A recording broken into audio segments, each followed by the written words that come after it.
Plush45 here, and today I'm doing a review of two of the basic figures from Mattel's Turtles of Grayskull Wave 1. Yes! These Turtles figures are made by Mattel. These are part of the Turtles of Grayskull line, which is the crossover with Masters of the Universe. Particularly the Masters of the Universe Origins line, as these are built on the same system as those figures. But yeah, offhand, obviously this is Leonardo, Donatello. These are really nice figures, honestly. They look really neat. And, I already opened these. I actually got Donatello, like, last month.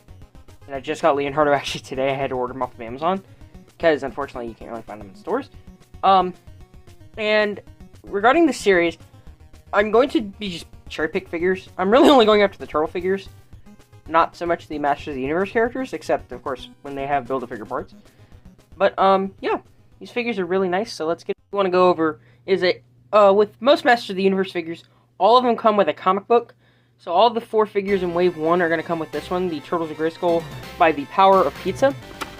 And it's a 1, 2, 3, 4, 5, 6, 7, 8, 10-page comic. Very nice, very nice quality, very full color. It's very good. Sets up basically the story. So these are not just like Leonardo and Donatello cosplaying as He-Man and Man-at-Arms.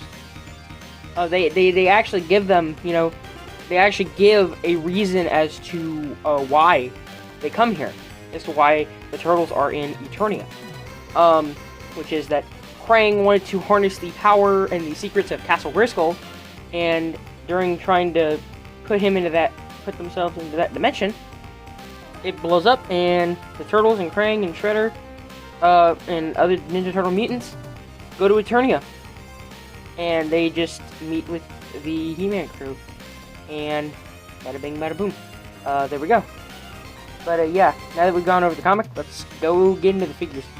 I'll split this up into 2 parts. First figure that we are going to look at is Leonardo, the heroic Ninja Turtle leader. Very much an accurate description of him, and that's what it says on the front of the box. And one quick thing I do want to point out. So this is a US release. The comic has word bubbles.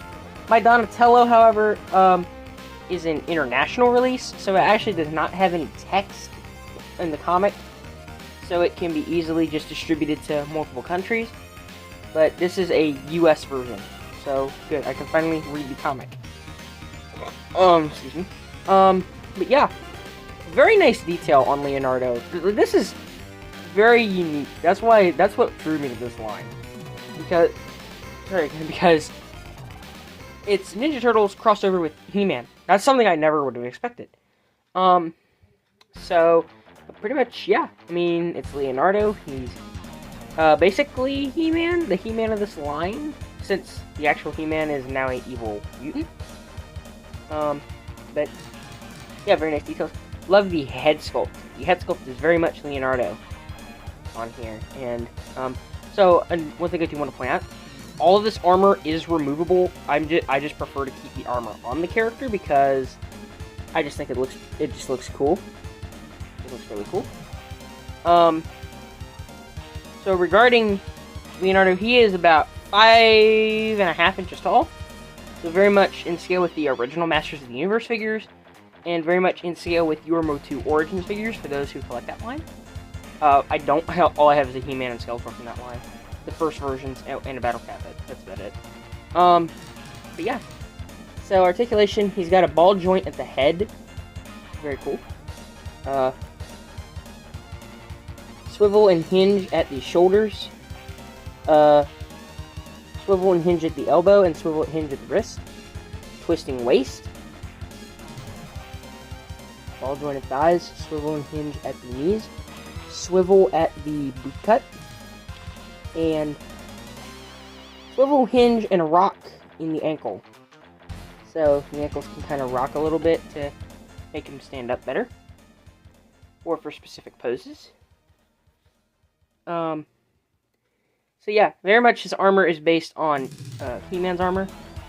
He has the cross harness. He's got the L right here, and He-Man would have an H. He's got a loincloth. He does have an actual brown loincloth underneath. He just has a cover right here. He's got 2 shoulder pads. This forearm guard comes detached in the box. That needs to be put on, and you just pop the wrist off. So another thing with these figures is that you can take these apart practically and just switch around parts. I'm not going to do that, honestly, the only time that I had to pop it up. And, of course, the armor is removable, so you can technically get this Leo down to pretty much unarmored. He's not going to look like a normal Ninja Turtle. In fact, he looks more like a Battletoad, honestly, without all of his armor. And that includes his shell, which is what I want to go on and talk about with accessories. So he comes with 2 of these power katanas that are meant to be separate pieces that you can combine together into one sword here. And I had to push this into here. Oh, one more articulation point.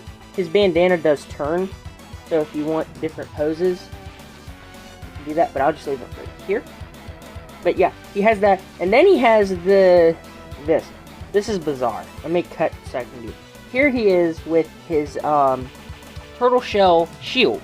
This is not my favorite part. I do not like this. I do not understand why they did this. I understand they had to give these figures a shield. Why not just give them like a regular shield, like most of the He-Man figures? Not just take the shell off. Man-at-Arms has this as well, and so does Donatello. Which, for Man-at-Arms it makes sense, but the Turtles, I mean, yeah, you get this little molded shell underneath, but like, it doesn't help making the comparison to that makes comparing them to Battletoads much easier. But yeah, that's that. I'm gonna go on and just take that out. His other accessory really counts as 2 accessories, kind of. So he has this power katana. So, here it is in its singular form. Yeah. I said singular. It's kind of obvious to hint at what the heck this thing's gonna do. So yeah. This is basically just one big sword that he can have. I guess that's why they made his shell come off. Donatello's, I guess, as well. But again, I just don't like it. This is honestly actually how I'm going to have him displayed on my shelf, because this just looks kind of cool. But let me show you the other function. It took me a bit to get them separated, but I finally did. So yeah, this can be split into 2 swords, because these are basically just half of the sword, which is half the plastic. The handles really aren't thick enough to really hold it, for him to hold them. So really, you gotta find like a good way to position them. Like, I mean, this is a fine position, but honestly, I'm just gonna keep them as one sword, honestly. It just looks more cool to me. But, I mean, hey, if you're able to find another set, get 2 more of these, and give yourself 2 big, powerful katanas.